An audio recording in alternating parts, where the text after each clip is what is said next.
Just by pure happenstance, I'm a junior in a small liberal arts college in Spokane, Washington, when that college hires as its new president this amazing guy named Dr. Ed Lindemann.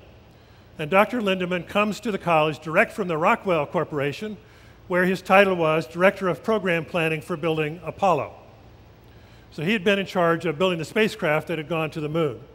And he became the president of the college, and over the next dozen years became a mentor to me, right out of classic literature about how to be a mentor.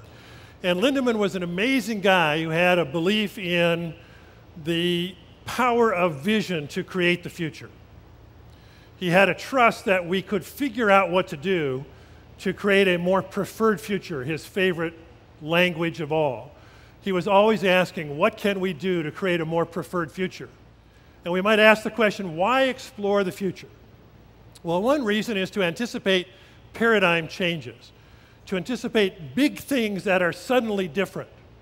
A second reason is to see preferred future directions early.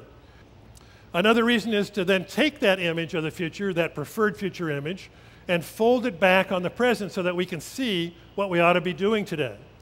And I want to tell you 3 quick stories about people that I've experienced or situations that I've experienced where people have attempted to do these kinds of things.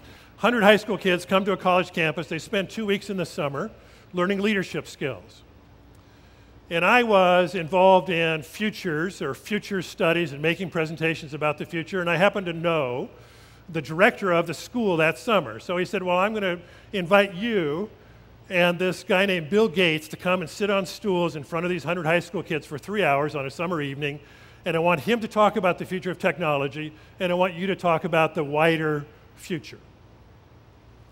So for 3 magical hours, I sat on a stool next to Bill Gates, the CEO and founder of Microsoft. When he was still very young, Microsoft had recently gone public at that time, and I knew who Microsoft was.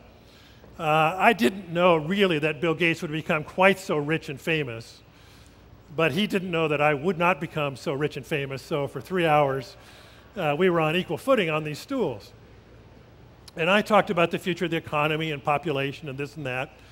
And he talked about technology. And the task was describe the technological world at the beginning of the 21st century, early in the 21st century. This is 1989 or so, remember. And this is what Bill Gates said. He said, well, he said, at Microsoft, we believe that we can anticipate the future of technology about 3 years in advance. Beyond that, technology changes so fast that we don't really know what it's going to look like when you look out 15 or 20 years.